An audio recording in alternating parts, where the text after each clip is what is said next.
Okay, I want to quickly introduce Dr. Philip Jenkins and Sewell Chan, who will be facilitating our conversation this morning.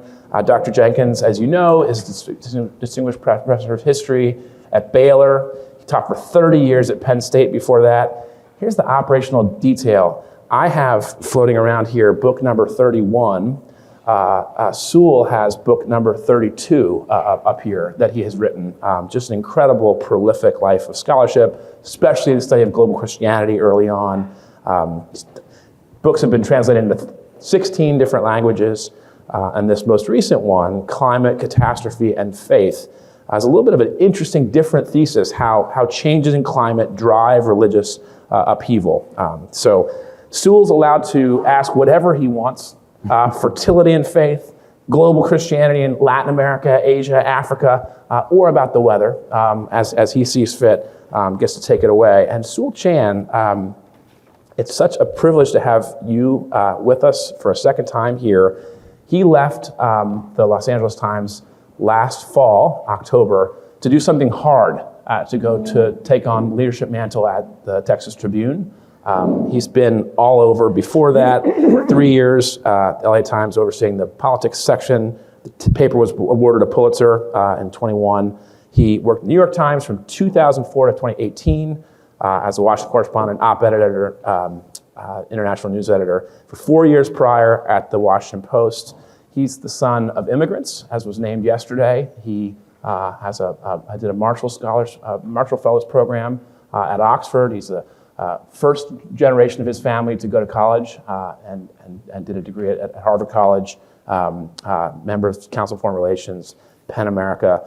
So, Sewell, take it away on climate, catastrophe, faith, religion, and whatever else you see fit to talk about. And if you say a word, what's going on down there in Texas? How you doing? How you holding up the last 24 hours? It's been a lot of news. It's been a lot of news, a lot of very, very sad news.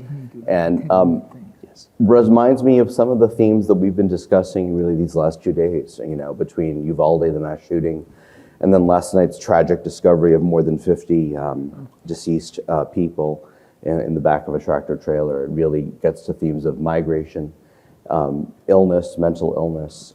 There's a lot going on this past month, not to mention of course, the abortion debate. So thanks for checking in. Philip and I talked beforehand, and we agreed that he would start with a 10-minute presentation from this spectacular new book, Climate, Catastrophe, and Faith, which I've read cover to cover and look forward to asking you all about. But why don't you take it off? Yeah, one of the most famous religious texts in American history is a sermon preached in 1741 by Jonathan Edwards called Sinners in the Hands of an Angry God. And you might have come across that in studying history or literature or communications or rhetoric. And I'm sure you asked the basic question, which was, so what was the weather like on that day? I'm glad you asked. When Edwards preached that, it was following two of the worst winters in the North Atlantic in the previous 500 years. We read about 20-foot snowdrifts. We read about famines in Ireland, for example, that killed way more people than the potato famine would a century later. And why is that important for the sermon? Well, think about it. If you're sitting listening to a sermon and somebody really is describing the likely end of the world, and you are likely to be meeting God quite soon, it does really change your tone and your expectations. And it's not surprising that this is one of the great moments of the Great Awakening, that people are literally shrieking and rolling in the aisles in terror as they listen to this sermon. And that's one story. What I have discovered is that if you go back through a long span of history, you find a good many episodes of what I call climate-related catastrophes. They might have very different explanations. They might be connected with maybe volcanoes going off in different parts of the world, changes in El Nino, whatever. But these movements generally have really strong, really observable religious consequences. if I think in terms of my four imaginary friends here, the horsemen of the apocalypse, if you think of famine, plague, death, and war, they all go together. And there are particular years, particular decades where these characters run riot as a result of climate-related events. And if we write the history of religion, whether we're talking about Christianity, whether we're talking about Islam in the Middle East, whether we're talking about religion in China, for example, all these phenomena are, of course, global. We look to these eras and we find, well, how do you think people might respond if it was so evident that God or the gods are evidently furious with us? Well, there might be social and moral reform movements. There might be revival movements. People being people, there is often a great deal of scapegoating. We must find the people with whom God is angry. In the Christian world, that's evidently Jews. In the Muslim world, it's often Christians. In the Chinese world, depending on when you're talking about, originally it's Buddhists, later on it's Christians. And around the world, it's those people, those malefactors who invoke evil forces. If you write a history of witchcraft around the world, there are a number of key events in different societies when there are new theoretical statements, new theological statements, and oh brother, the correlation of those to these particular moments of climate catastrophe is really strong.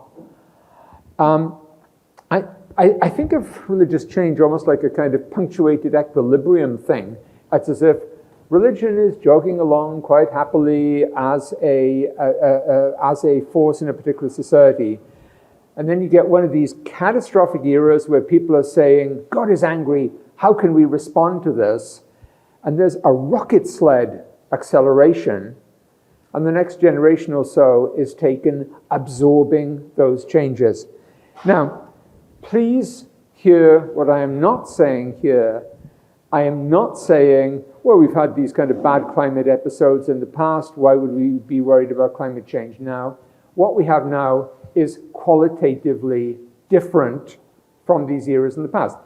In the past, we're dealing with transient episodes that might last for a year, a decade, even half a century, but things get back to normal. What we're looking at in future is qualitatively different. Why this matters for studying the contemporary world is we are moving into a society, have moved into a society where so many of these catastrophic events from the past are becoming a new normal. And people say, well, can we see religious change as a result of this? Well, first comment is, we already are. But the changes will take place, will affect different parts of the world very differently. The countries in the world that did least to provoke climate change, Global South nations, nations in North Africa, for example, will be hit extremely hard, will have major rises in temperature, desertification, aridization, the world becomes drier, it becomes harder to support populations. Oh, did I mention these are the countries with the fastest growing populations in the world? And the result can hardly fail to be, well, first of all, conflict, which generally has a religious dimension. I write a lot about two main areas that I happen to know about. One is the Great Lakes of Africa, which by mid-century will be supporting, if you look at the rivers, depending on those, around 1 billion people, which have for many years been the areas of some kind of accommodation between Christians and Muslims. I don't think that accommodation is going to last. We are going to see a great many witchcraft cases and charges. Don't forget, we live in the great age of witchcraft. in terms of the number of cases around the world. You may look at the 17th century, I scoff. I look at the 21st if you really want to see the great age or the dark age of witchcraft. We cannot fail, I would say, to see new religious movements that, based on the precedents I talk about, would tend to be apocalyptic and millenarian. And maybe, who knows, whole new religions. I don't know. As I would say, I'm a professor, not a prophet, but I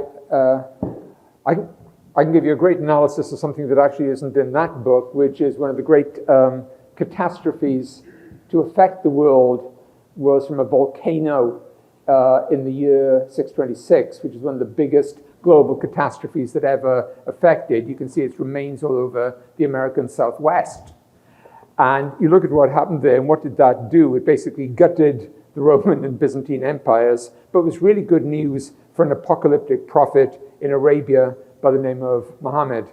And his fortunes changed quite radically at that point. I'm often asked, are things going to change?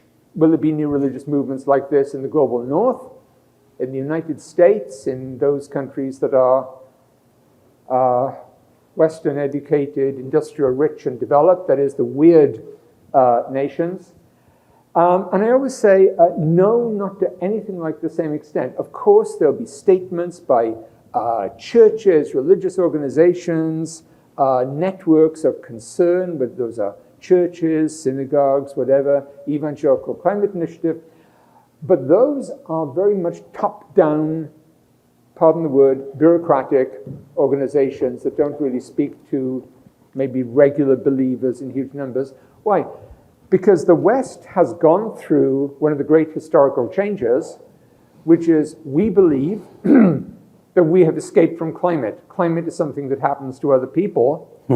When the proportion of people in a society who depend directly on agriculture falls below a certain level, climate is just out there. It's, like people talk about the weather, but they don't do anything about it. They don't even talk about it anymore. In most parts of the world, if you ask how was last year's harvest, they will tell you at great length. In the West, it tends to be, what's a harvest?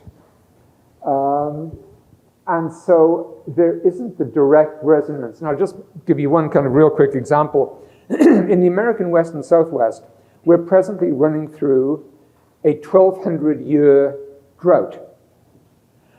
The last time there was a drought like this worldwide, I can list to you what happened. States and empires fell.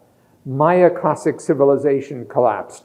There were new religious movements in the Maya world based on the waters beneath the world. You can see Buddhism being destroyed, at least temporarily, in China. You can see major theological controversies in the Byzantine world. How does that affect Arizona? Well, in terms of real estate, a lot. In terms of vast social movements, nah, not so much. In other parts of the world, I would argue that the incredible drought that happened in the Mediterranean world and the Near East, you see a direct effect of that in the Syrian civil war that erupted in 2011. There's a very strong climate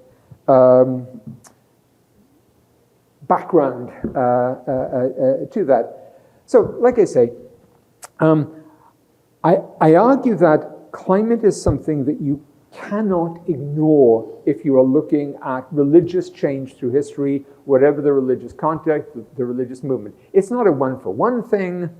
Martin Luther did not get up, look at the sky and say, I must go overthrow the Catholic Church. But in many, many cases, you do get effects like this that are so close. They're no longer close in the global north. They are very strong in the global south.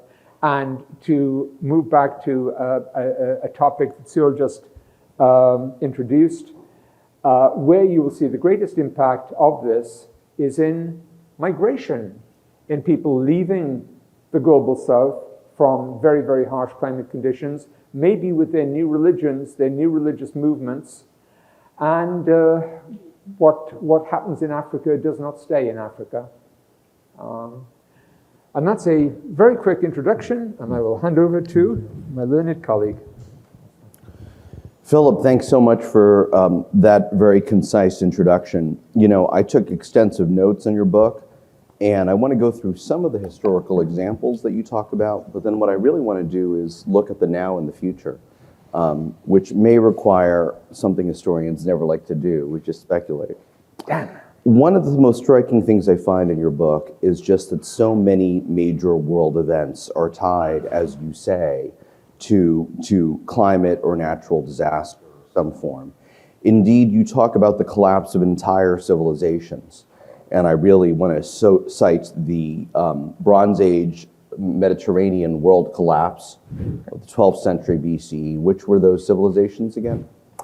You have the Mycenaeans and the Hittites and so on, the world of the Trojan War and Egypt and all these great mass migrations. You have the 9th century BC, which destroyed the Mayan civilization. AD, 9th century AD. Sorry, I got my millennium wrong.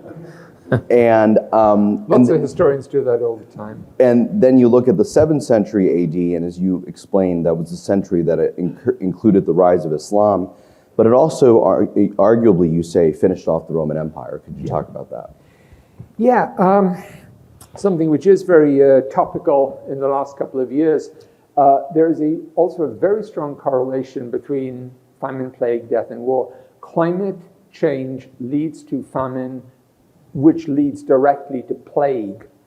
And if you look at these great climate episodes, what you often find is climate catastrophe here, famines over the next 5 years or so, and a couple of years after that, you start getting these global pandemics. So, for instance, there's been some coverage recently of trying to track down where the bubonic plague of the 14th century came from. But something which is comparable to that happens in the mid 6th century, and you get a series of super volcanoes going off, basically darkening the skies for years, ruining food crops, and directly out of that come a number of famines. And you get a plague which ravishes the world over the next 200 years. It probably kills, 40% of the population. Huge events, state failure, state collapse. And that kind of climate sequence carries on, by the way, right the way up to more modern diseases. You can track the great volcano of Tambora in 1815 and the emergence of cholera in the next 2 years, tuberculosis. There's a real straight connection between climate and pandemic, and we can talk about why, but let's just say it's a strong correlation. We're going to come back to the plague and pestilence in a moment. A sentence I've been wanting to deliver all day. Philip, yours was one of the few books that made me feel extremely fortunate to be alive in our present moment. That's saying something. Let me go on a little bit. Now, you talk a little bit about how in the first 2 centuries of the last millennium, so roughly 1000 to 1200 or so 1300, there was this period called, what do you call it, the medieval warming? There's a period called the medieval warm period, which runs from about 900 to about 1250. Now, what happened during that period? You talk about some certain cultural achievements that were made possible. Yeah, medieval warm period, things are much better. The seas are warmer, there's less ice, there are higher temperatures, people can produce more food, they can trade more. You don't get the same impact from plague and catastrophe. And what that means is people know that God is generally pleased with them, so they want to pay back. And they also have way more money to do this with. So you get the growth of towns and the institutions that go into towns, like, for example, universities start growing, and people have all this surplus wealth, and what do you want to do with it? You build bigger and bigger churches, bigger and bigger cathedrals. So when you look at the landscape of medieval Europe with all these great walled cities and all the great cathedrals, you're looking at something which would not have been possible without that glorious period of climate. And a lot of the ideas that come out of that come out of the universities, the schools, the new religious orders, the cathedral schools. And those ideas then go on to become the basis of later Catholicism. So as I say in the book, if you look at Catholicism, it is a direct product of a warm sun and warm seas. Please don't hear me as saying this is a straight materialistic one-for-one thing, but there's an environment in the background there which makes things better and more prosperous, and allows people the time and leisure to write and think. And incidentally, that's true around the world. If you look at what's happening in China and Korea and Japan, they've got these great ages at the same time, great leaps forward in religion, great building, great eras of art. It's a good time to be around. And that's, by the way, one thing I talk a lot about. When you have two civilizations that are 5,000 miles apart and they're doing the same thing at the same time, you think, there's some kind of common influence here. It's not the internet. Climate. So yeah, I had never heard the term medieval warm period. And now the next time I gaze in awe at a Chartres or a Notre Dame, I guess I know who to thank. Oh, there we are. And that was also the rise of universities like the University of Bologna, right? A lot of high Gothic architecture. Now, unfortunately, that 400-year period or so comes to an end. Right. And it's followed by something called the Little Ice Age, Right. which I had heard about only in passing, but appears to last about 500 years. And a lot of bad stuff happens. Right. Could you summarize that Little Ice Age If for you us? want- Because it is very relevant to some of our own times.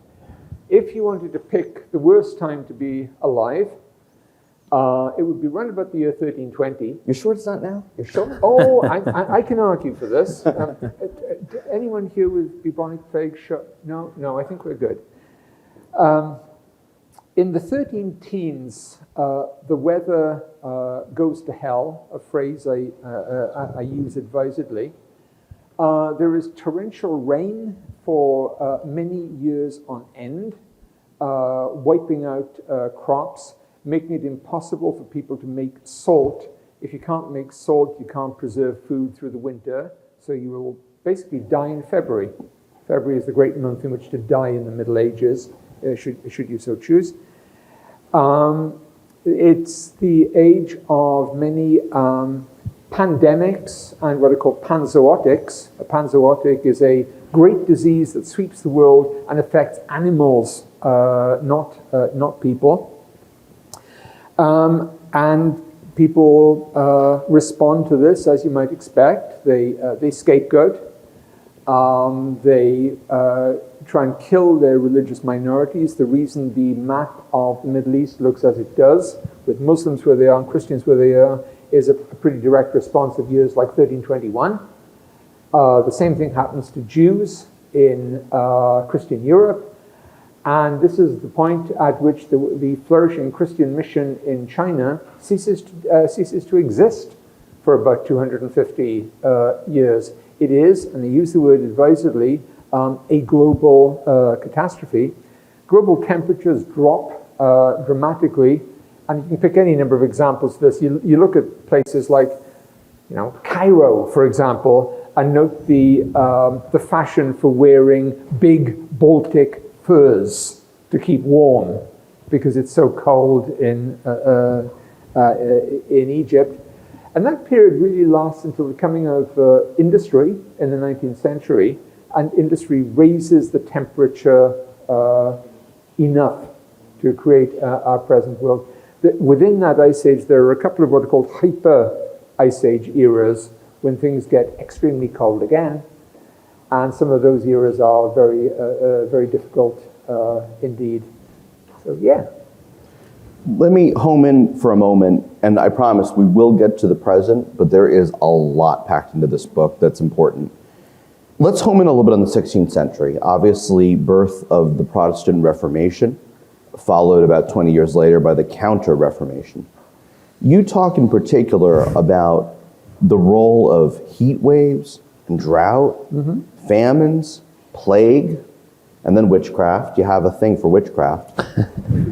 Everyone has to have a hobby. And you talk about the rise of Calvinism, which of course has a great impact on the shape of the Protestant tradition, going even into our own times. Summarize a little bit that century and the role and the kind of interaction between climate and religious innovation. Okay.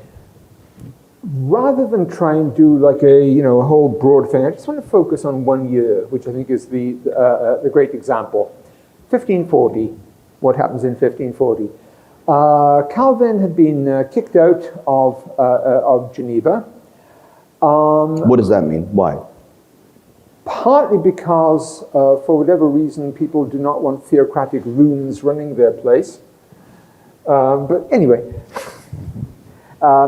because at the point he is too extreme, he is too radical, he's too associated with really kind of extreme behavior and so on. And in 1540, he's back. And in 1540, you also get the creation of these very kind of radical Protestant movements and Catholic movements. And you think, why? And you look at 1540 and you look at the climate histories, and you realize that is the worst year for drought in approximately 400 years. There is no rain. There is no water. You list the great rivers of Europe, like the Rhine and the Seine, and they're dry. You can walk across large sections that these days you think of these as rivers. No, they're gone.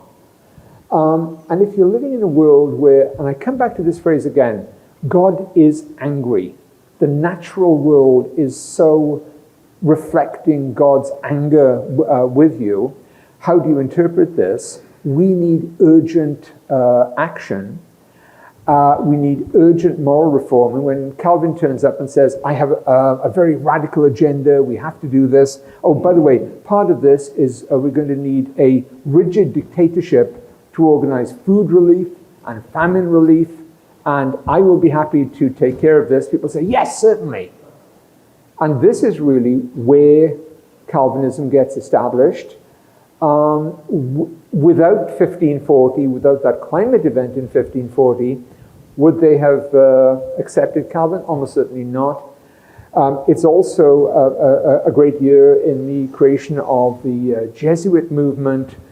It's a year of, and this is a topic we've talked about here, sudden and extreme polarization, where it's no longer possible to agree on the basic terms of discourse within a society, within a civilization. Why? People are desperate, and people are radically paranoid. And that's a word I try to keep down in the book. But think about it, a very dry society, okay? In the sense of water is not exactly gone, but it's very scarce. A society of wooden houses and wooden buildings. Are there going to be fires? Well, certainly. How do you explain this? Sir, what about Jews? Well, yes, Jews are a very good candidate. Anyone else? Anabaptists. And you can see all the different theories emerging for the different groups who enter a period of, literally, martyrdom as a consequence of this. Luther's people start writing about these Mordbrenner, which means homicidal arsonists who are sweeping across Europe.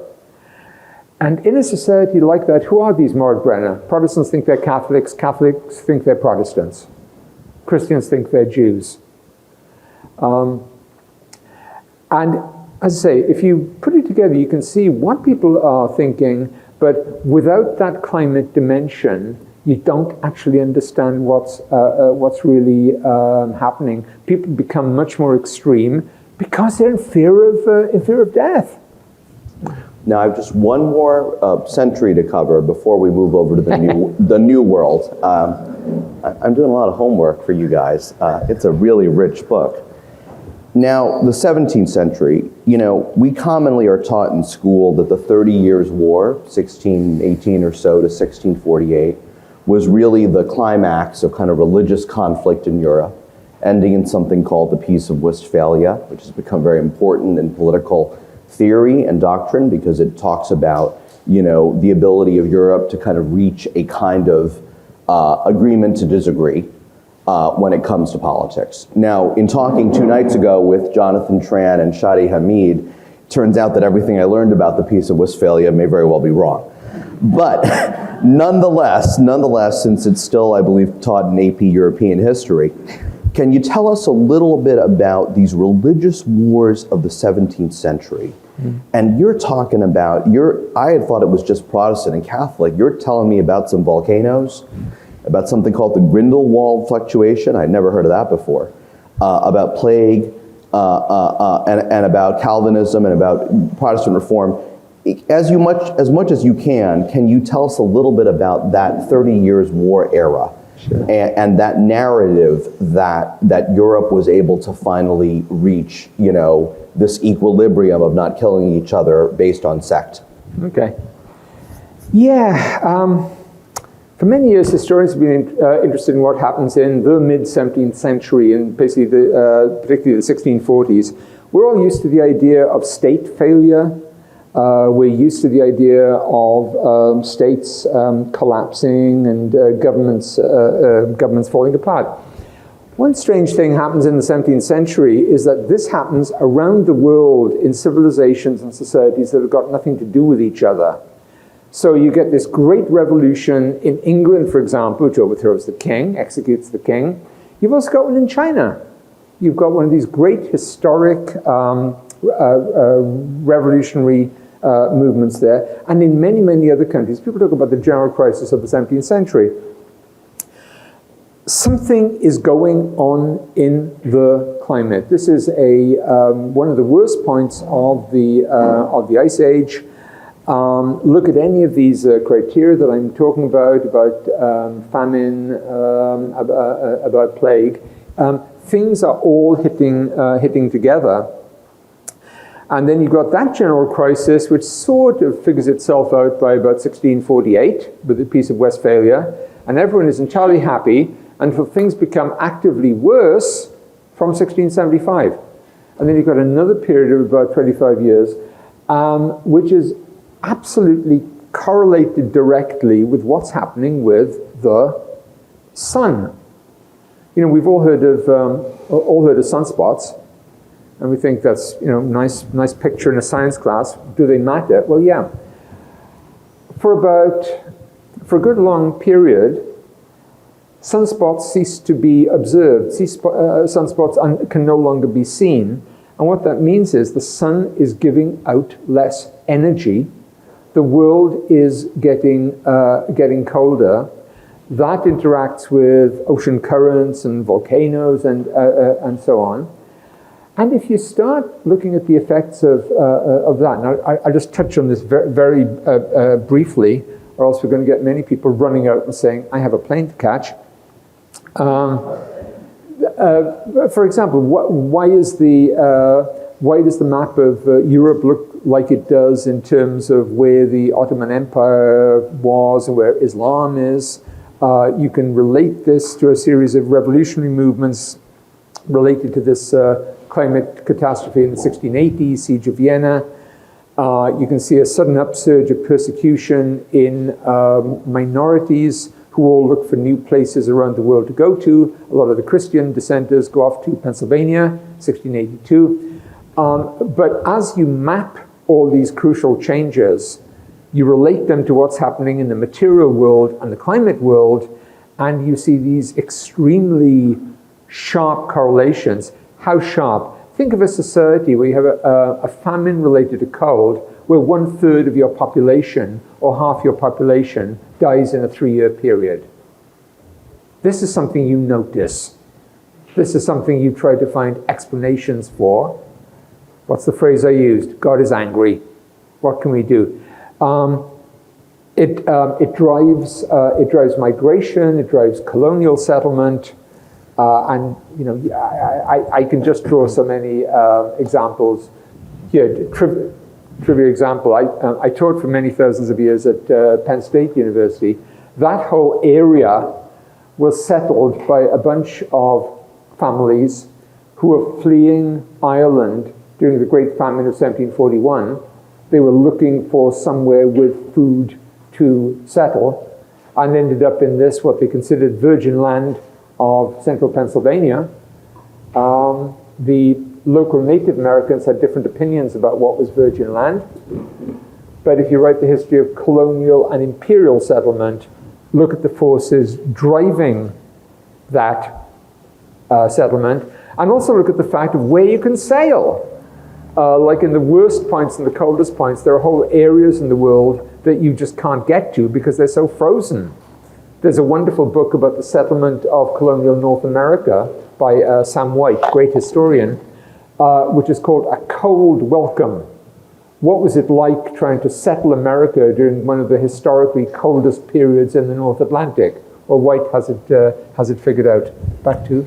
Well, I want to take one break from this historical tour de force for just a moment, and then we will move over to America and then move into our present times.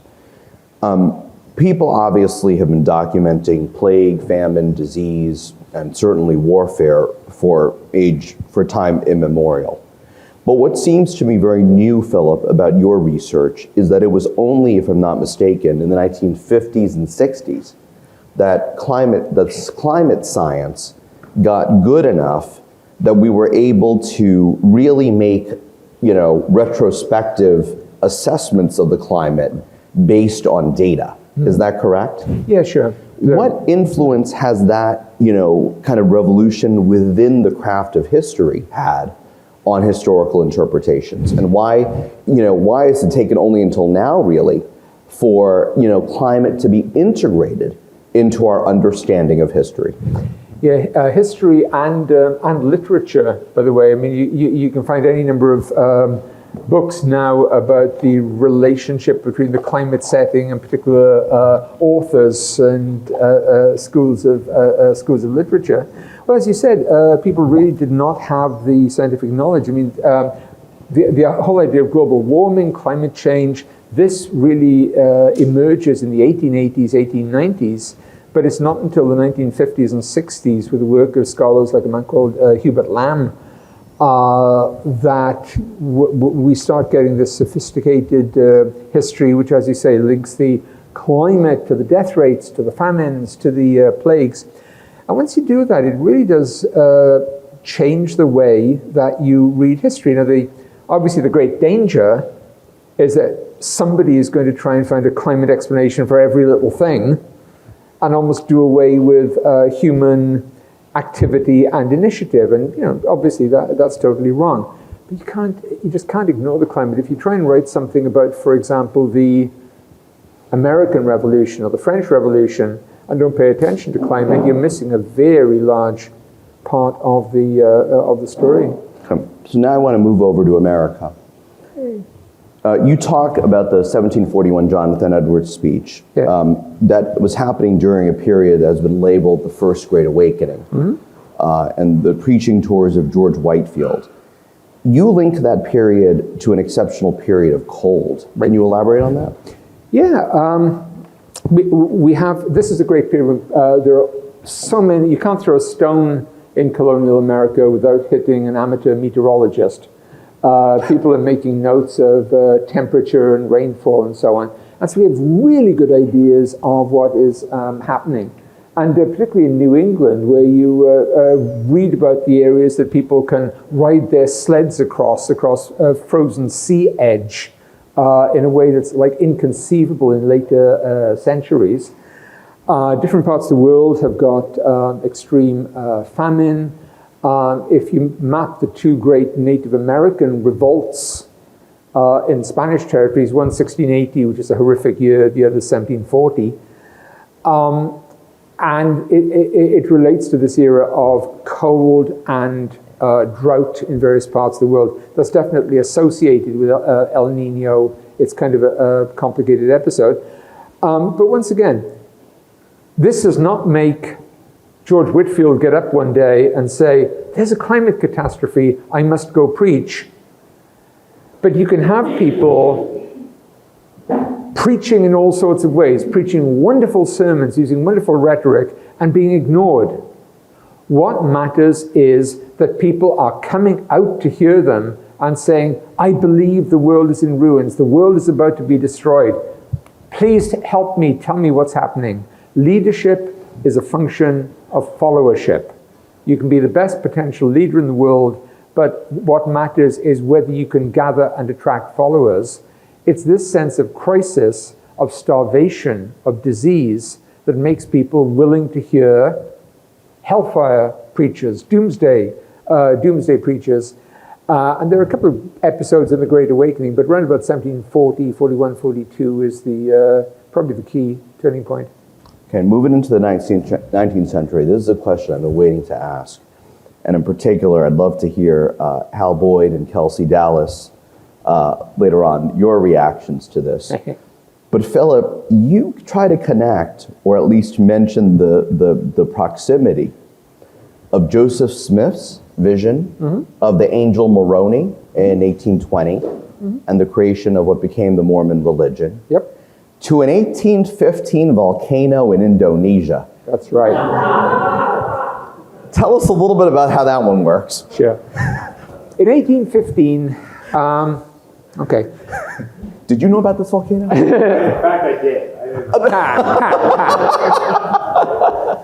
We pray about the volcano.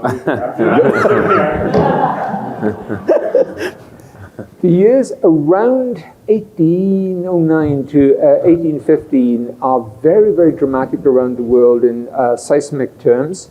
You get some very spectacular earthquakes. You get what's called the New Madrid earthquake in the American Midwest. How big is it? Its effects are registered in New England. It's a big one. And in 1815, you get an Indonesian volcano called Tambora. You've all heard of the Richter scale of earthquakes. In volcanoes, you have something called the VEI. And something which is 7 is oh my God, we're going to die. That's technical volcanologist talk. Thank heavens we haven't had an 8 for the last 74,000 years. The last one almost exterminated the human race. Anyway, Tambora is a 7. It has its effects around the world. For several years, the skies are dark. There's mass starvation, there's disease. One of the effects of this volcano is to cause a mutation in some organisms in the Bay of Bengal, which decide to make their way in the world and evolve into cholera very rapidly. There are also a series of visionary, apocalyptic, and prophetic movements. William Miller, who later goes on to found the Adventist tradition, his ideas are basically shaped in this 1815, 16, 17 period. And the other great example that I would use is Joseph Smith of, what was that name again? Oh yeah, the Latter-day Saints. And as I said, Smith and Miller are the ones whose messages survive. But once again, prophets are very common in this era. I actually quote a passage in my book. The earthquake of 1811 is felt around many parts of the United States, and there are what we call the earthquake revivals in places like Kentucky and Tennessee and so on. And the word of these spreads across New England.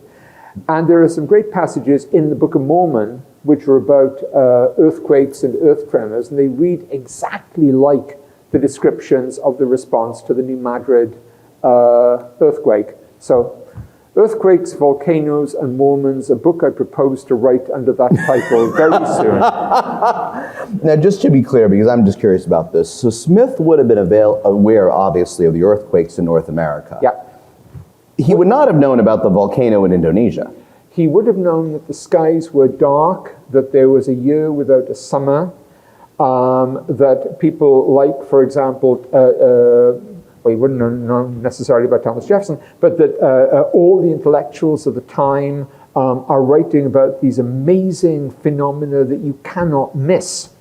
If you are looking out of your farmhouse and saying, didn't there used to be a sky up there? You're kind of aware of it. Would they have known that it was in the East Indies? Almost certainly not at that point. A couple of decades later, Well, and to me, that's so fascinating, right? That there are major events going on in your life, and that you are not entirely certain of the source. Then centuries later, it's like, oh, of course, the Tambora earthquake on this day in 1820. Moving along, let's reach the modern era, and we talk about with the advent of the Industrial Revolution. Western society, and then of course capitalism, Western societies are able to better protect their people from, not entirely protect as we see today, but better protect people from the ravages of extreme climate, disease, and famine. And I just want you to close the history part of this conversation with your contrast, a very interesting one, of three volcanoes. One in 1783 in Iceland, one in 1815 in Indonesia, like we just discussed, and the final one in Krakatoa in the East Indies in 1883. Now, you make a point of comparing these three volcanoes, which stretch across a century, and what they teach us about, the nature of modern times. Yeah.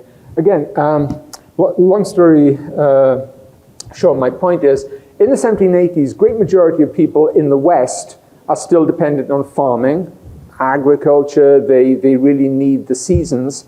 A large proportion of your income is spent on buying bread. By the 1880s, that's just not true. Far more people are working in industry. Agriculture has become more scientific. You've got refrigeration of food. You can store food. You can trade food around the world. Bottom line is, you needn't be so concerned with volcanoes or climate events or anything like that. In fact, I can guarantee there's one episode that arises directly from Krakatoa, which is a cultural episode, which you'll know about, but you've never thought about, which is the skies go totally bizarre in color terms. And there's a Norwegian painter who actually uses that for a painting like that, called The Scream. And if you look at the color scheme in the back of the Scream painting, that is the skies right after Krakatoa. So anyway, and so this is what I call the escape from climate. It's the mythical belief that we, as societies, are no longer directly affected by these things. And, modern example, one of these great mega volcanoes happened in 1991 with Pinatubo. And the effect of that in the Americas or Europe was, unless you're really interested in investing in the Philippines, not much. It had various cultural impacts. It made people much more aware of El Nino. And if you were a surfer, this was a really interesting year. But was there mass starvation in 1991? No, not in the West. And this is one of the great bifurcations, a word I've long been willing to use today, in the world, that the West believed it had become immune to famine and climate effects, and the rest of the world didn't. When famine has happened in the West since, say, 1880, it's been man-made or related to war, like in the events right after World War I. In the global South, famine and plague have carried on as they always have. Some of the greatest famines of human history have happened in China in the 1870s, in 1907, and so on, and the West paid no attention. Those were all climate-related. We, in the West, believed we got past climate. The rest of the world didn't. And that's a major cultural, global division. So, Philip, we're now moving right on to the present, and let me cite some of the findings you make about our present time right now. Between 2010 and 2020, we humans emitted more carbon dioxide into the atmosphere than in the entirety of human history up to 1963. Atmospheric concentration of carbon dioxide in the atmosphere to 500 parts per million, which we appear quite likely to hit, could result in a 2-foot sea level rise and the relocations of 500 million people. You write, quote, within a few decades, between 1 and 3 billion people would find themselves in conditions too warm for comfortable survival. Places like West Africa, the Sahel, the Great Lakes region, Bangladesh.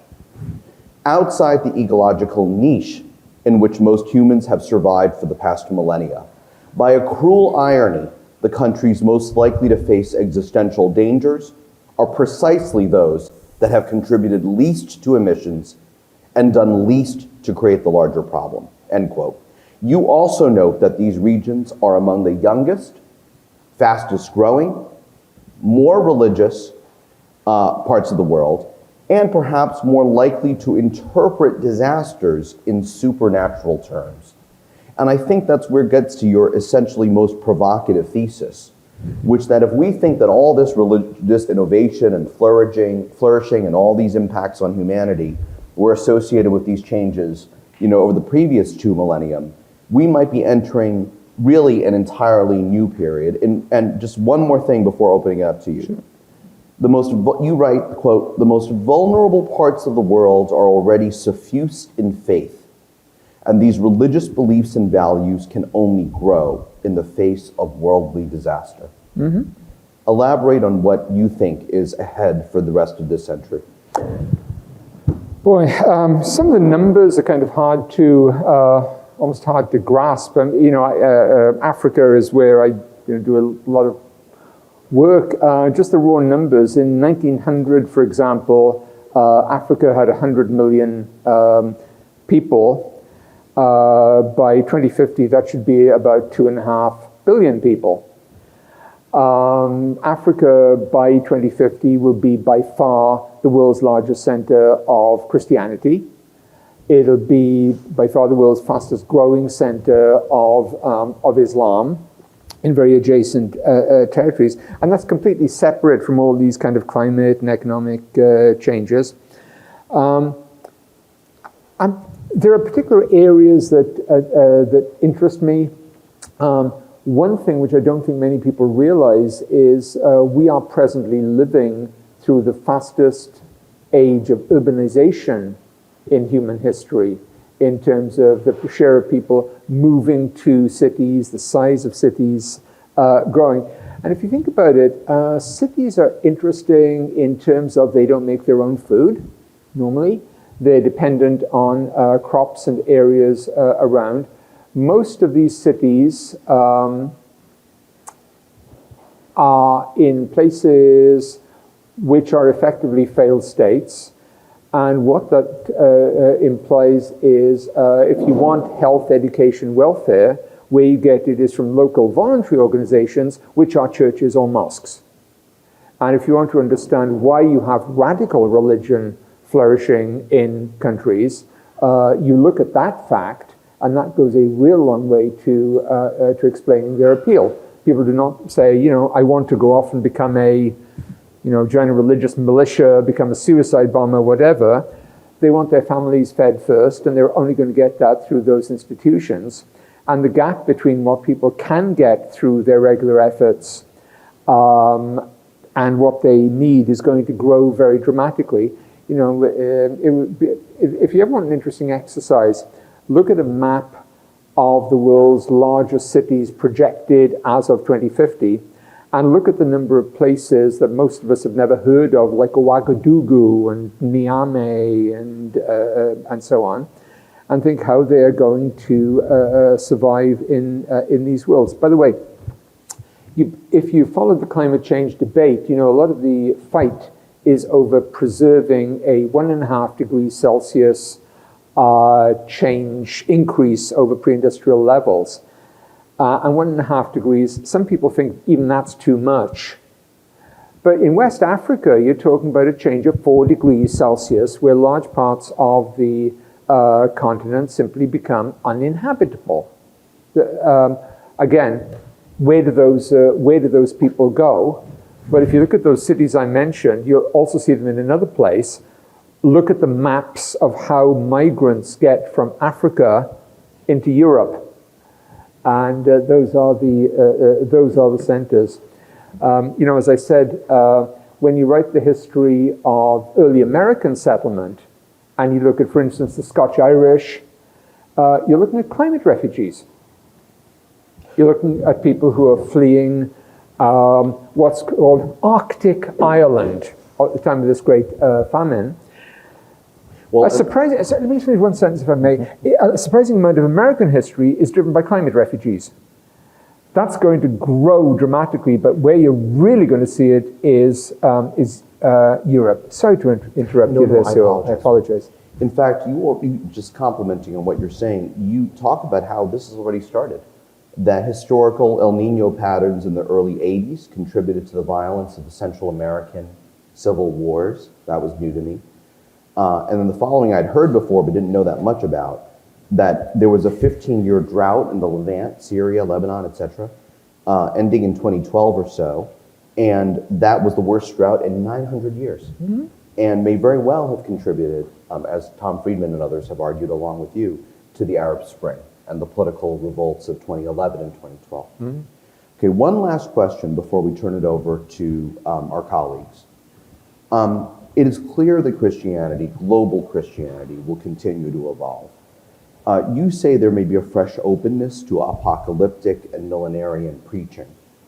Do you believe that religious conflict will necessarily arise as a result of these changes in global Christianity?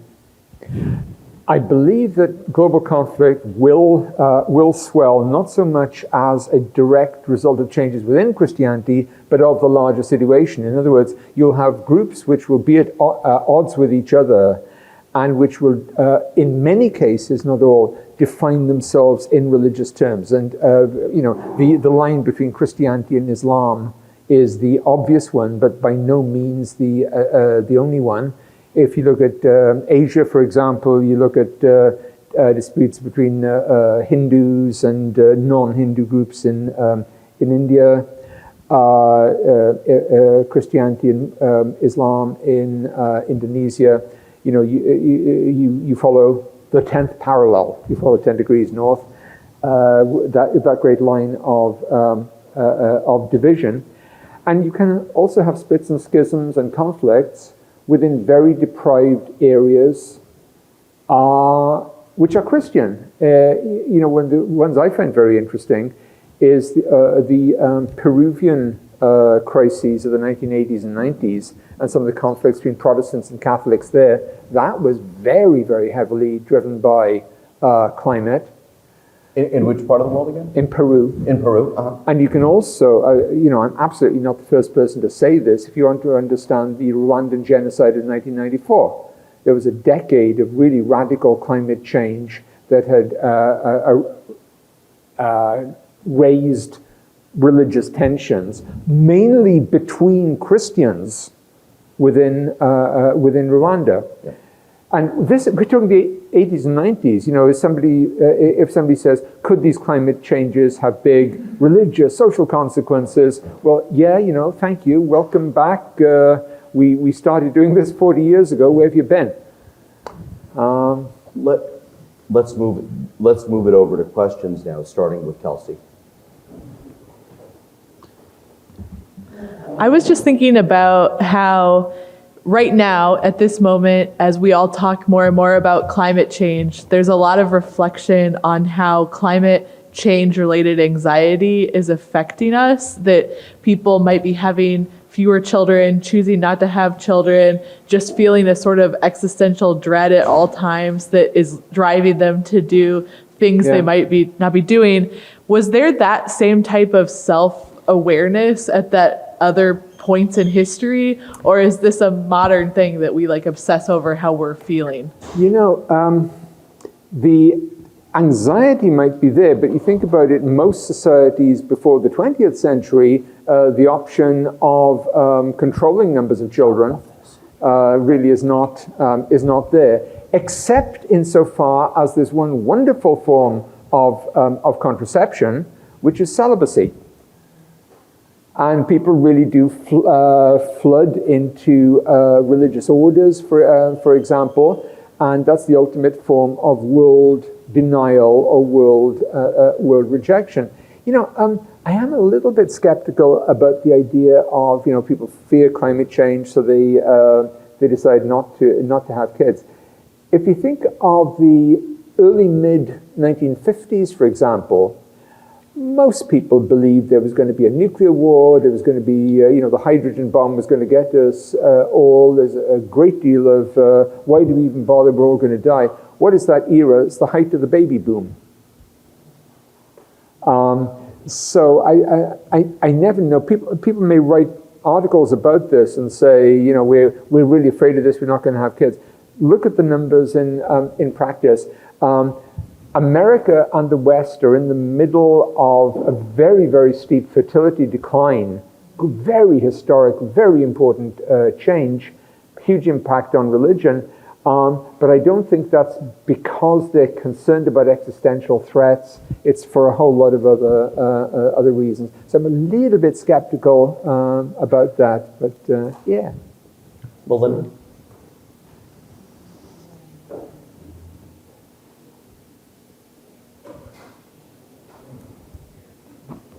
Okay, does that work?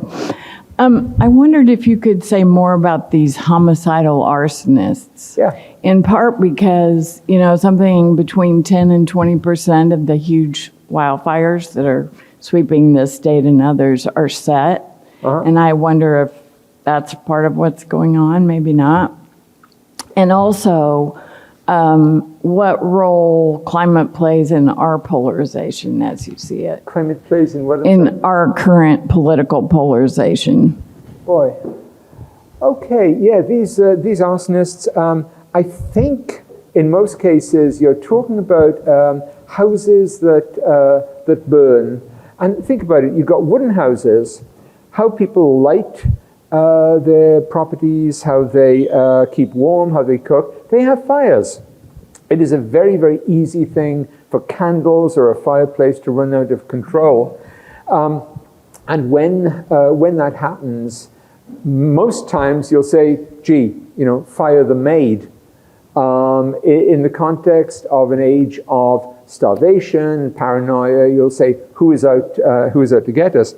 One of the great examples of that is a year that I find very, very interesting. If you don't think about American history in the colonial era, the year 1741 is extremely interesting. 1739, 40, 41, that era. There are fires all over New York City. And everyone figures out there must be a plot, a conspiracy. And they go for the two obvious categories, who are African-American slaves and Roman Catholics. And this is one of these rare times when there are mass executions and deportations of black slaves, and also execution of Catholics. Because obviously, the priests are driving this. But it grows directly out of an arson conspiracy. It's the New York conspiracy trials of 1741. I've mentioned this as a particular horrible year. Virtually certainly there is no actual arson. But imagine a really cold year, lots of snow. There isn't much ventilation in your house anyway, and the snow's blocking it all. Somebody tips over a candle. You've got straw all over the place. And it's a great way to start a major fire. I'm sorry. Yeah. Sure. And the difference between the two is? No. In other words, I don't think you're dealing with actual arsonists. You're not dealing with kind of mental disturbance, but you're dealing with an extremely highly elevated sense of threat from particular outgroups. And usually, if you can tell me who the outgroups are, I'll tell you a lot about the society. I mean, when we write the history of slavery and slave revolts today, we very often don't take account of that Catholic dimension. It's actually quite common in American slavery history, particularly in different parts of the world. 1740 sees one of the great American slave revolts in Georgia, where the slaves have got this great idea to head off to Spanish Catholic territory, where they'll be free. So you can learn a lot from these conspiracies. 1741, I always say, is the classic one, and it relates it absolutely directly to a climate fact, conspiracy theory, and really extreme consequences, which are long term. It is a direct consequence of the 1740 revolt that creates most of the slavery codes that remain in force in the United States until 1865. This is a legal revolution that grows out of one particular nightmare. Climate forces today in the West, no, we've escaped from climate. It doesn't affect us anymore. Of course, I'm kidding. But no, I don't think so. I don't think so yet. And it certainly has not been weaponized in ways that it might be in other parts of the world. But in other parts of the world, where you deal with issues of control of water, control of land, that's where, they may not use the word climate, but it's absolutely front and center in all these debates. Unless McKay and Kelsey and Hal and maybe Paul want to add nuance to that volcano from 1850, let's flip to Jack Jenkins from RNS. I also, I understand this is a work of history, but I'm curious about your thoughts about the distinctiveness of our current era and how this could impact now. Obviously the scale of global climate change is on its own distinctive compared to the past. But I'm also curious if you think there would be any other factors that might influence how faith might encounter these sort of cataclysmic elements that are already happening and could happen, whether our method of communication, the internet, or like the difference in how societies function now versus 600 CE. I'm curious about what is different now, how that might impact how we react. Yeah, boy. For one thing, one of the greatest changes, if you look at Islam, and I don't want to, focus on this as like a particular source of disturbance or trouble or anything, but Islam and Christianity have both been changed dramatically in the global South by the impact of new kinds of media, by the internet.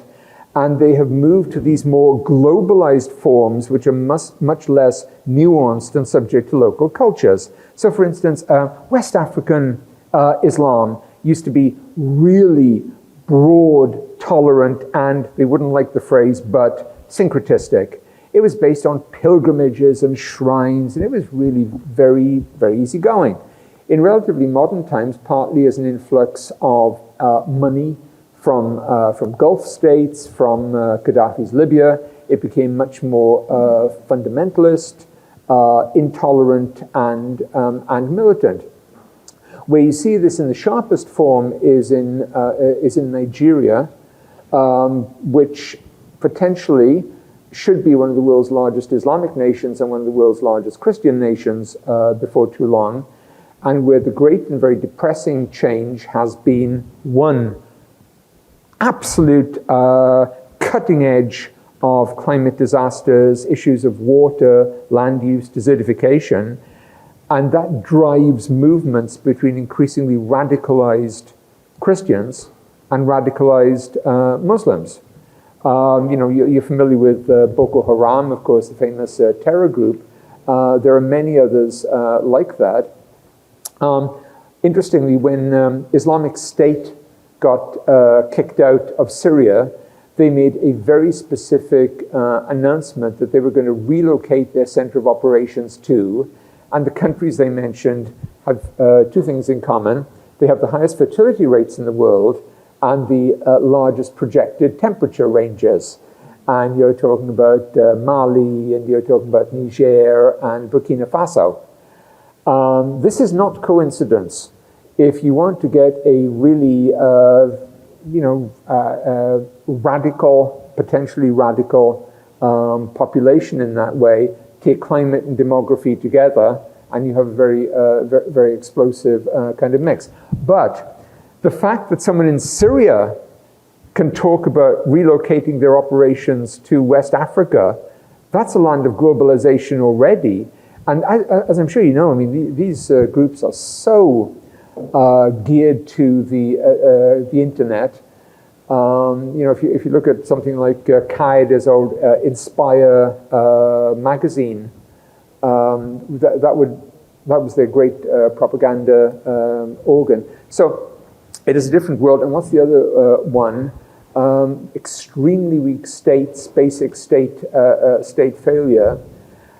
And that then brings in European or American forces. So if you want to go fight for God, and there'll be Americans and French and Brits to go fight, I know exactly where to go. And I'm talking about Islam in that context. I can also talk about the spread, for example, of Pentecostal Christianity, again through new media, through the internet, and also the other force that I haven't mentioned so far, blowback from migration. In other words, people go from Nigeria to Houston, which is the Nigerian capital of the United States. They go back to Nigeria, and they take all these American ideas and styles and cultures with them. So yeah, globalization, migration, yeah. That's great. Can we take one more question? Yes, from McKay Coppins, and then we'll take a break after that to finish. To allow our climate refugees to escape. Yes, that's right. That's right. I don't actually have any context to offer on the volcano, although as a point of interest, I actually looked it up, and the Church of Jesus Christ of Latter-day Saints began publishing official volumes of church history a few years ago, and in that first book, correct me if I'm wrong, I think it begins with the story of this volcano. All right. So, which is kind of interesting because I think there is probably a certain contingent of Orthodox Latter-day Saints who interpret it, look at the story of the volcano and see it as, a divine intervention that created the conditions for the creation of this church. Anyway, fascinating. I wanted to ask you, though, about, you mentioned that historically, the kind of drought that we're experiencing now has spawned religious movements and social upheaval, and that in the West today, so far it's a shrug, right? It influences, maybe real estate prices and some other things, right. But so far we're not seeing that kind of social and religious upheaval. My question to you is, is that entirely a function of the fact that, at least so far, our economy is insulated from the effects of climate, like you mentioned? Or is it also the fact that we traditionally, historically, there is an element of mystery and uncontrollability to climate and natural disaster that would point people toward God or heaven for answers, whereas today we have a more scientifically grounded understanding of climate. As climate change progresses, and if things continue to get worse and worse, do you expect there to eventually be some kind of massive religious upheaval, or will the Western understanding of science and grounding in science kind of insulate us from that? Yeah.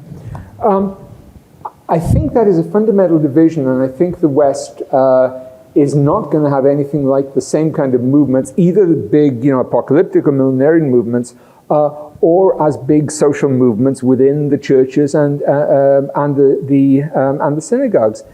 You will get statements, you will get well-meaning people, but not as a kind of mass movement stirring something like a revival.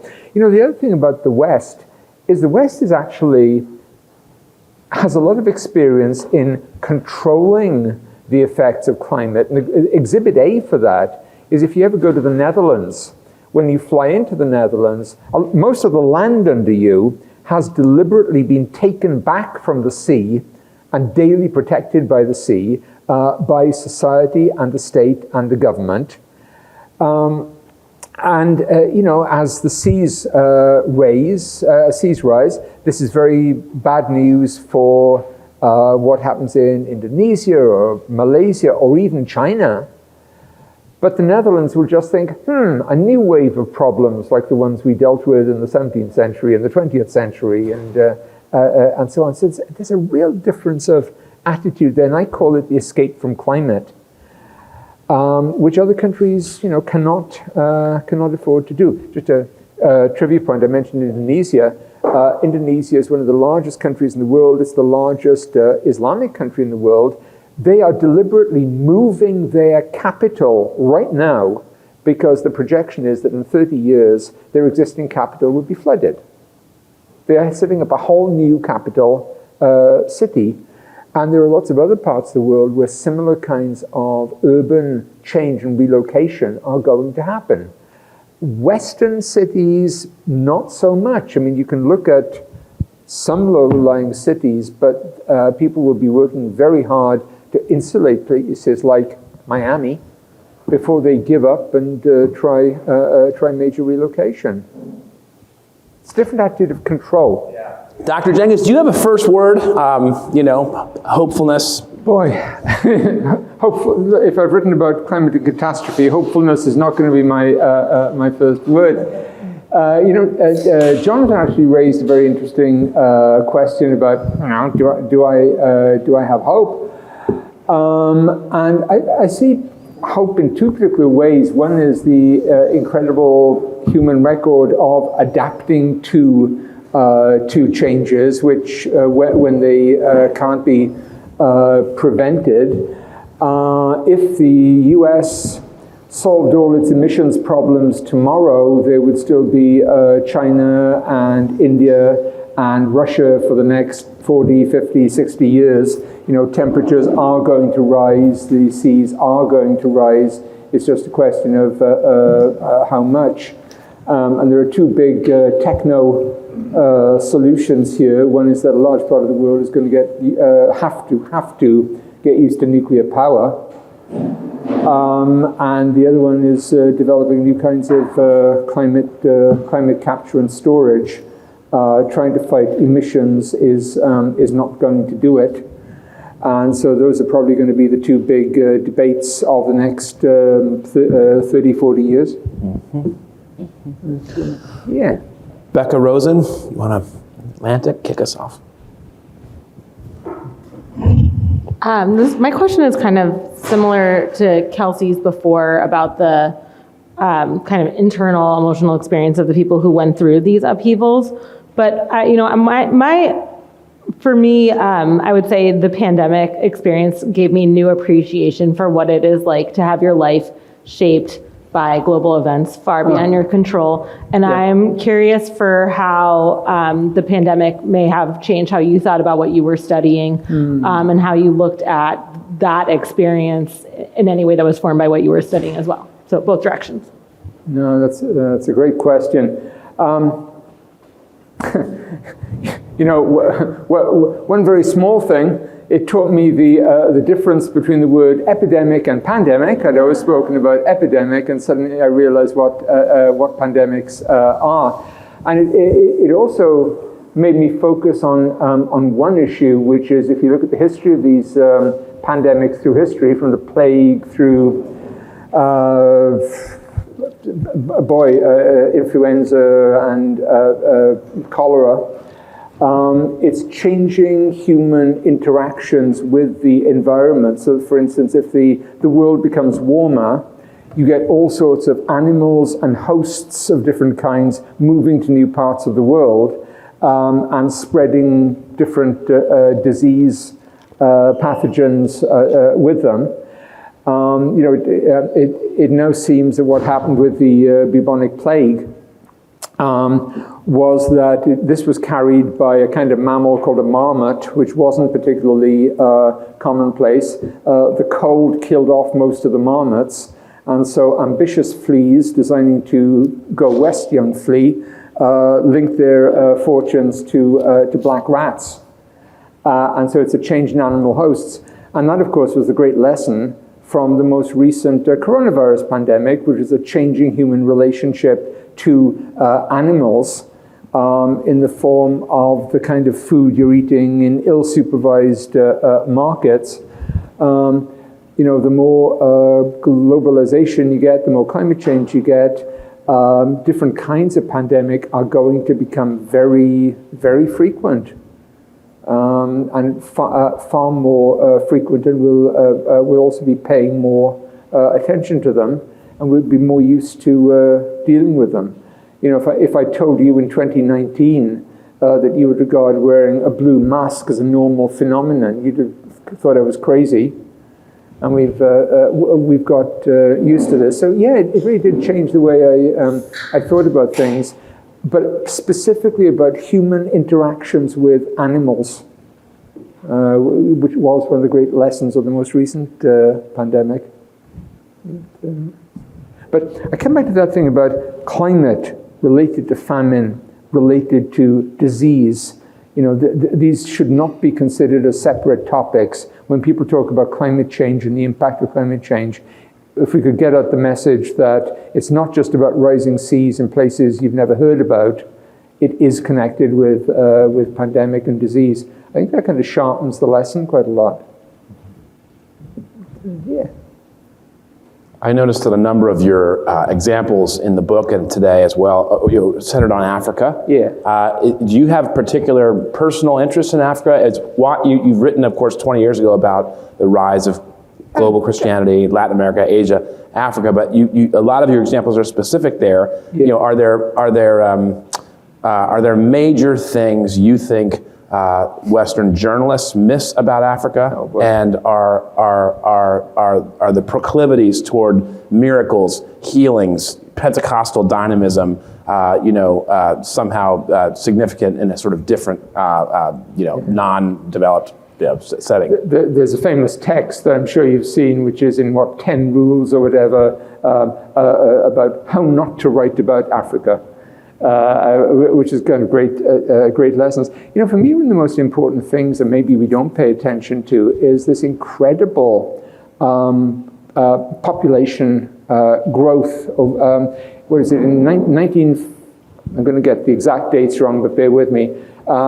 In 1900, there were 2.5 Europeans for every African. By 2050, there'll be 2.5 Africans for every European.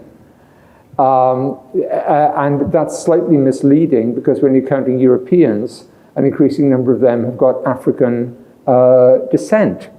So if you want to understand Europe, you know, you have to understand Africa. If you're a student of Christian history, you cannot fail to be interested in what's happening with Africa. 10 million Christians in 1900 on the African continent, 360 million by 2000, and probably 1 billion by 2050, the first time there've ever been 1 billion Christians on one continent. You know, that's a historic revolution. If you have any interest in religious change, the relative numbers for Islam are not so great, but they are significant. So it's like so many changes and developments that you're used to, but at this vastly accelerated level. So that's why they've done a lot of work in Africa through the years. Yeah.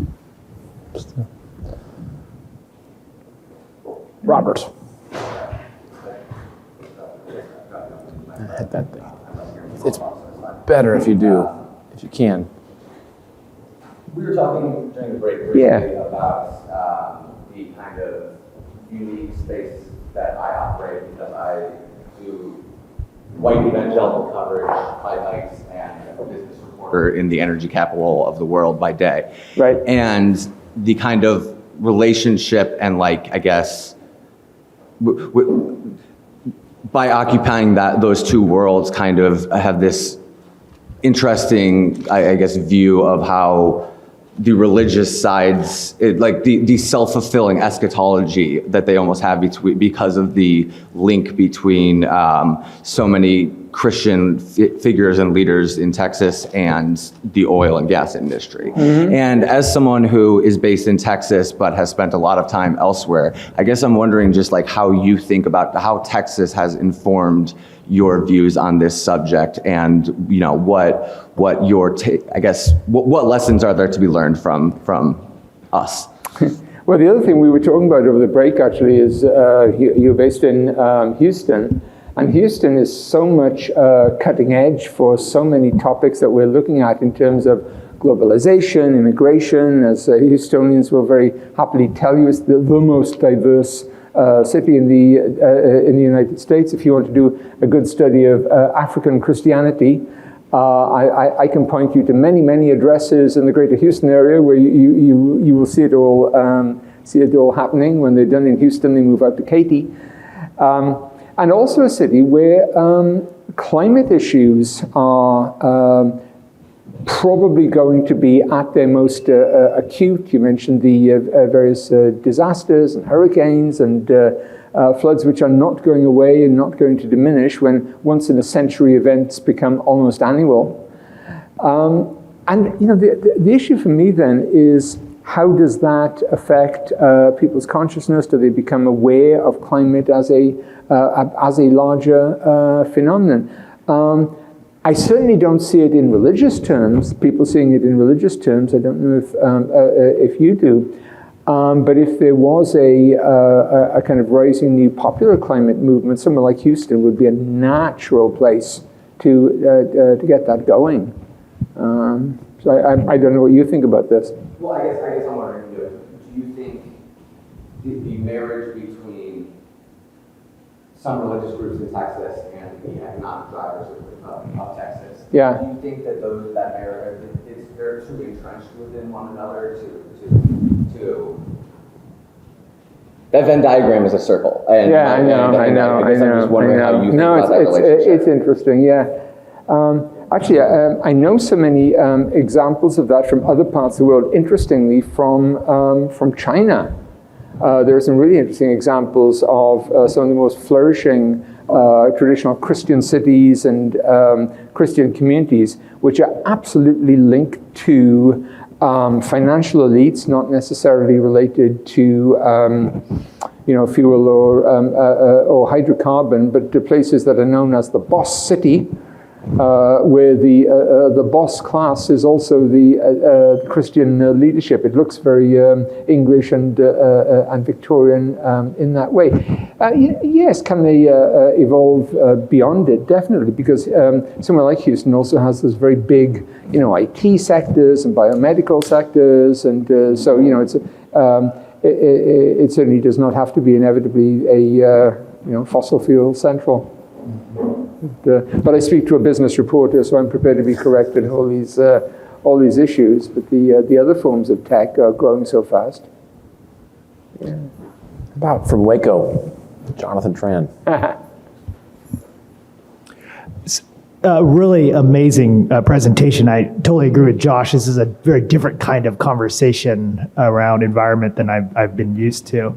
I'm wondering about this, say, overlap between this tragic, you call it ironic reality that most of the people dumping all the stuff into the atmosphere are the wealthy folks who won't be most directly affected by it. Right. And the fact that the people who are absorbing most directly the consequences are these poorer parts of the world that happen also to be more religious. And so I'm wondering about what you've found in terms of how they religiously talk about what's happening, the language of God's angry or, God this or that. Does the religious explanations for what's happening preclude for those folks a political analysis of the very problem? That is, we want to go up to America or we want to go up to Europe. Of course, they're the ones killing the rest of us. So how does the kind of religious set of descriptions interact with the political descriptions. Yeah, you see, you're hitting an absolutely direct point there. And what I would say of different parts of the world today, but also of, for example, Europe in 1600, which is that people do not draw these divisions. Nobody is going to say, well, that's just a religious problem, or that's just a political problem. Why are we having such a bad time? Because the king is doing something really bad, and that's annoyed God. And if we get rid of the king and set up a different form of government that's based on consultation, then God will like us and all these problems will go away. So is that political or is that religious? Yes. And also the sense that the political can be separated from the cultural. Issues of sexuality and cultural politics are another very good way of believing that a society is annoying God, and if we could just solve these problems, things would be right. So these divisions did not exist in Europe in 1600, and they do not exist around the world today. If you work on Islamist movements, are they religious or are they political or are they social? You just cannot draw those lines. And one thing you do learn when you go to a country like Nigeria and you look at Christians and Muslims, they speak very much the same language in this way. They have the same kind of assumptions. And the dilemma, of course, is how do you direct people's fear and anger and concern to kind of larger solutions, as opposed to blaming other communities. And that has been the real race over the last 20 or 30 years. I keep talking about Nigeria. It's the most important country in that way that we need to know about. Well, maybe then a follow-up, and this is maybe a nod to Ibu's work. In those countries, say like a Nigeria or in Indonesia, where there are significant Christian and Islamic populations, but there are significant divisions as well, are there trends towards finding a common practical problem and working together to address them? Yeah. Take Nigeria, for example. You get what is sometimes called a ratchet effect. And what I mean by that is, a ratchet turns, it marks a new normal, it does not slip back, and it doesn't move until it moves again in a forward direction, okay? This is sometimes called the ratchet effect. Both in Nigeria and Indonesia, you got really intense religious and political violence, pogroms, militias, and so on. And that moved the ratchet forward. And then you got some years where people were trying to get on very well. They set up anti-violence movements. Former militia leaders would try and get together and educate young people. And in Indonesia, I was really optimistic in a lot of ways. Indonesia is home to some of the world's largest Islamic movements, which really fought very hard for peace. But then you get another turn forward in the ratchet and a new wave of violence. If you look at the largest social and religious movements in the world, they tend to be in Indonesia. And there are some of these Islamic groups with like 5 million members. And they do an incredible amount of good in many ways in trying to promote peace and good relations. But when things break down as a result of economic crisis, of climate crisis, then they have a problem. So, you can keep the peace going for 15 years, and you only need 1 year of violence and chaos to reverse all that. And same is true in both countries. So, yeah. What are the best metrics or expectations, numbers about the rise of Christianity, the rise of Islam in the next, 25 years, 50 years, 75 years? You hear different things. Yeah, a reasonable bet would be by mid-century, Christianity will still be the largest religion in the world. It won't have as much of a lead over Islam as it did 100 years ago, but it'll still be well ahead. The big change will be its ethnic quality, which actually does speak to the climate issue. What was the most important climate initiative by a Christian leader? It was the Pope's Laudato Si encyclical in 2015. And you think, well, why does the Catholic Church do that? Catholic leadership can count. They know that by 2050, something like, 85% of Catholics will live in the global south. They live in Africa, Asia, Latin America. And a good number of the rest will live in African or Asian or Latin American communities in Europe and North America. So the Catholic Church has for a long time been the most global entity on the planet. And they're aware that it's their people, their constituents who are being affected. Yeah. So is it wrong that, what do they say, 1.9 billion Muslims in the world today, 2.3 billion Christians in the world becomes something not where Islam overtakes by 2050? No, probably. We're talking about the figure I use is 3.3 billion Christians by 2050 and around about 2.5 billion Muslims. By the way, one big factor here, which is interesting, doesn't get the attention it deserves, although somebody should write a book on it, like Fertility and Faith.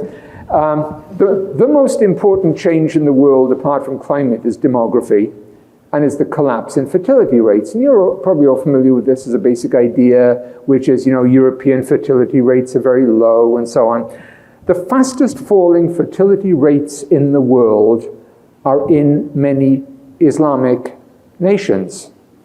And you look at all the places that people used to talk about in terms of the population explosion, the population bomb, and their rates now are at or below European levels. I mean, the lowest fertility rates in the Western Hemisphere are in Latin American countries like Uruguay. Here's a country for you. Back in the 1980s, it had a fertility rate of about 7. That means a typical woman in her life would bear 7 children. And right now, that's gone from 7 to 1.7. What country is that? Iran.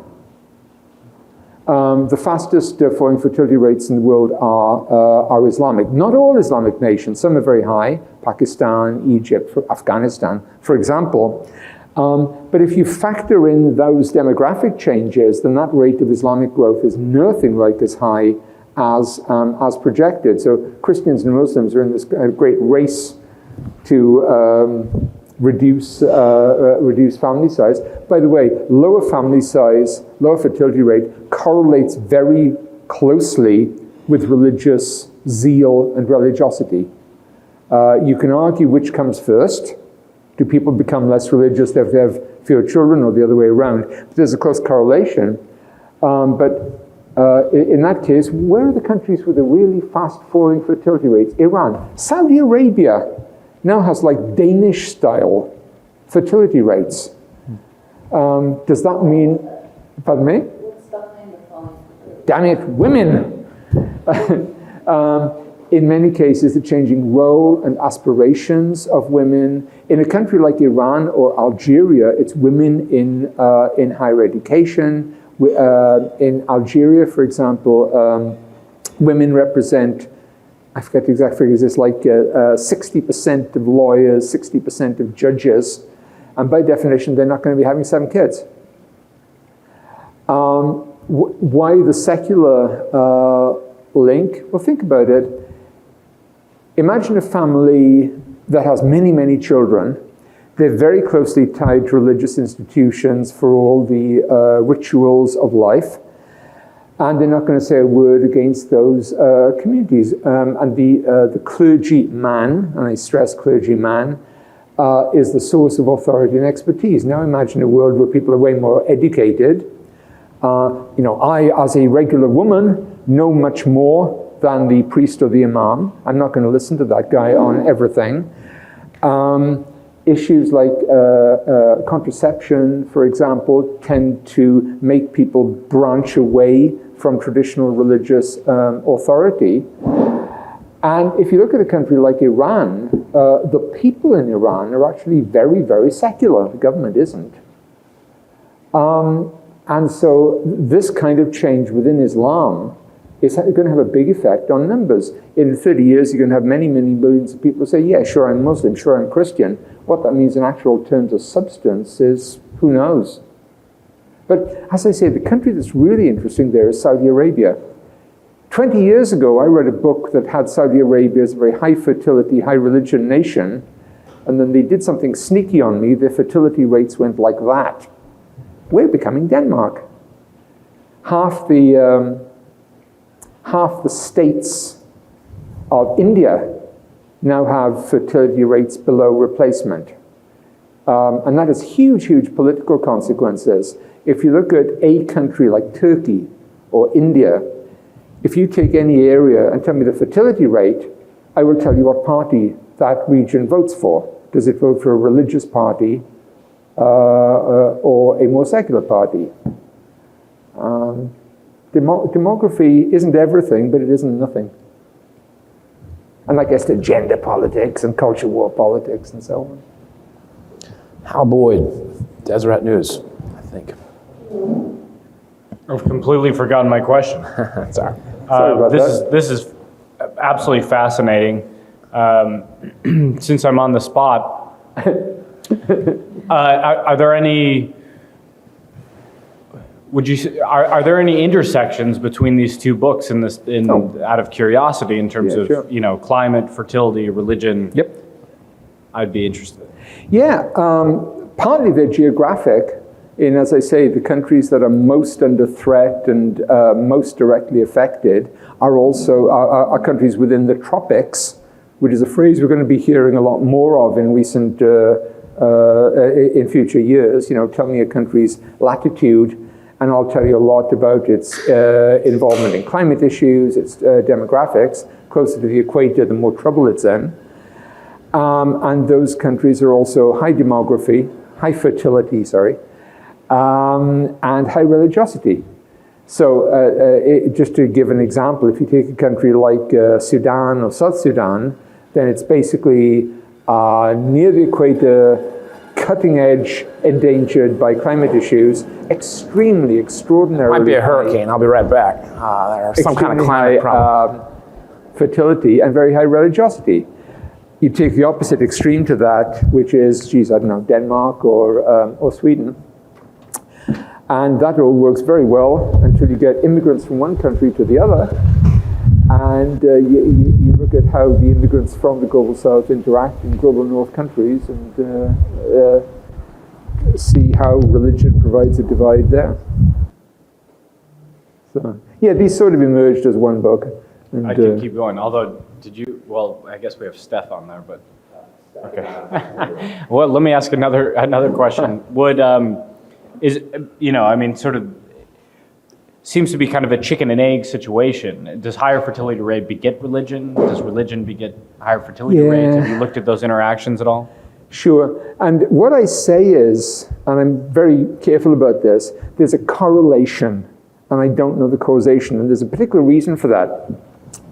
The two trends work together so intimately that it's very, very hard to tell sequence. And I give the example. In the 1960s, everyone noticed two things about Europe. Fertility rates were collapsing and society was becoming vastly more secular, okay?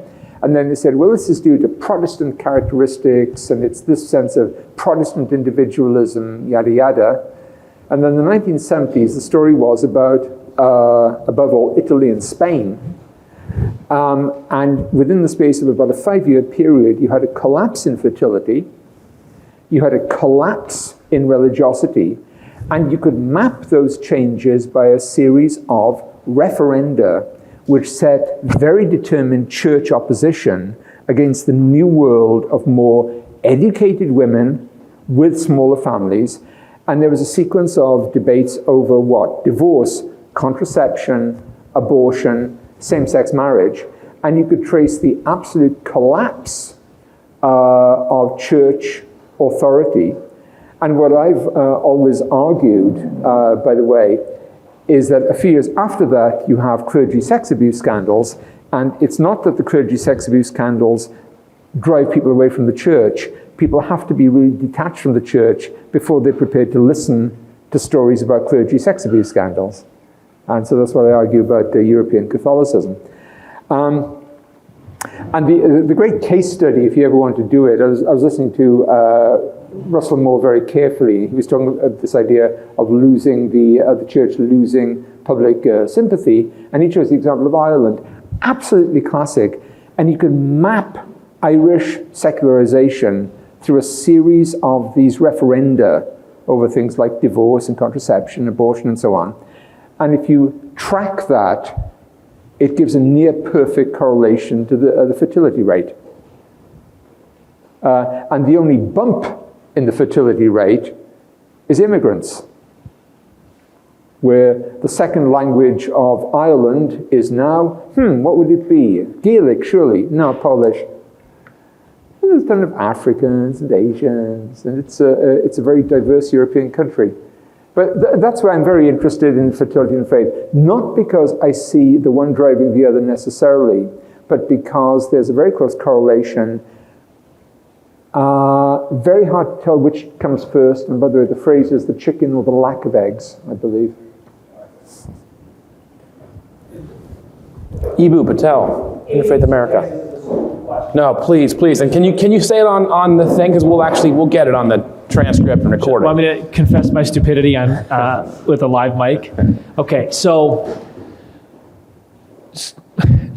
you have gone through this millennium plus long history of environmental / climate crises, right, and how they led to dramatic religious moments. Yep. So I wonder if one of the things that is distinct about the climate crises that is upon us now, other than, the most important fact is that it's human created in ways that, 13, 15, et cetera, were not human created, right? In terms of like carbon fumes, blah, blah, blah. But the other thing is the highly developed state of science. Mm-hmm. So to just like state the obvious, but to wrap it in academic jargon, because what the hell else are you going to do if you have a grad degree, right? So like the Harvey Cox insight from the secular city is basically, it used to be that when the river swelled, the only explanation at hand was the gods are angry. Right. There are now other explanations at hand, right, and other processes available to humankind. But other explanatory paradigms, and also other solution paradigms. So here's my question. Does the various manifestations of the climate crisis, weather events, et cetera, lead to another great awakening in North America and Europe? In other words, science is just less interesting than the gods are angry. It is perhaps more explanatory, but it's just less interesting. Does it lead to another great awakening? Or does the fact of modern science, its level of sophistication, its explanatory power, its ability to provide solutions for all kinds of other things, including like health, right? Does that totally take over and therefore crowd out religious impulses, period? Boy, the takeover of religious worldviews by scientific explanations, clearly that's one of the great phenomena from the 19th century onwards. I always say that one of the most important makers of modern secularization is Louis Pasteur, because he got religious believers out of the market of believing they could cure many diseases by prayer and miracle, or at least that belief became a very sharp class and intellectual divide. In the case of climate, you see, my big point is that the great majority of Americans and Europeans can live in a way that they do not see the impact of climate. They're experiencing it, of course, like the drought in the Southwest, but it doesn't impinge on them in a direct and immediate way, even as much as like the coronavirus. So I really don't see that as the basis of some kind of cultural or religious shift.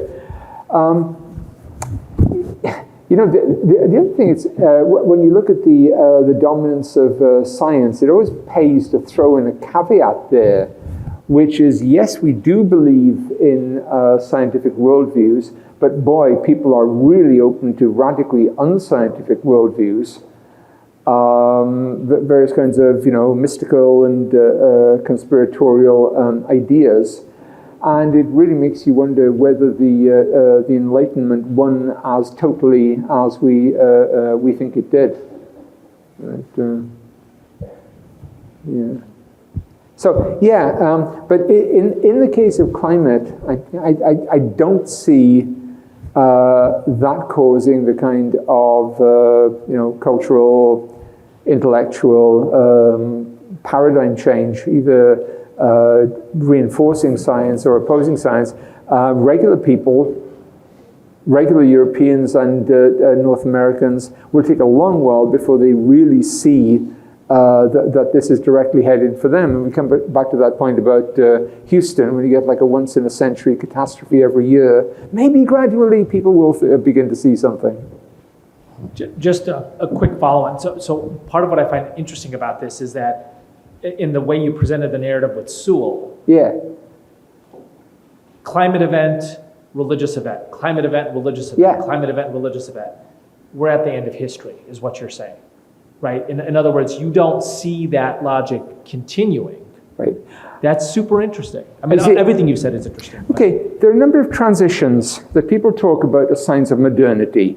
And this is way more than I need to get into right now, but there are two particular ones that everyone talks about. One is the demographic transition, when people in Western societies stop having 8 kids in the hope that 2 of them will stay alive, and they end up having 2 kids who they're pretty confident will remain alive. That's called the demographic transition, right? There's the epidemiological transition, when people believed that they were largely immune from the effects of very devastating diseases. And before you chuckle and say, what about coronavirus?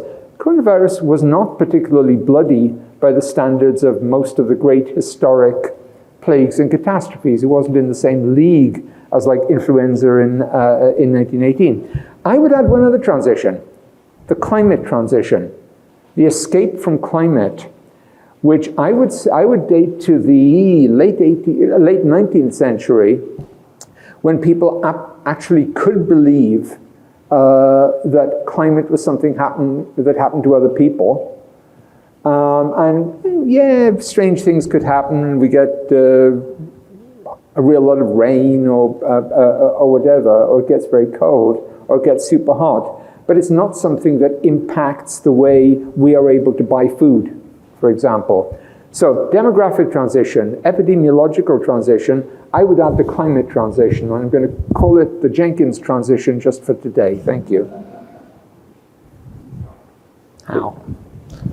This is maybe a more contemporary question, but are there any groups that are, particular religious groups, that are doing well or are engaged in preparations in terms of climate impact, in terms of, you know, preparing for climate refugees or migrating? You talked about Indonesia moving its capital. Are there any religious groups that you see that are involved in this, or you know, maybe particularly good at it? You know, I would say not specifically to climate.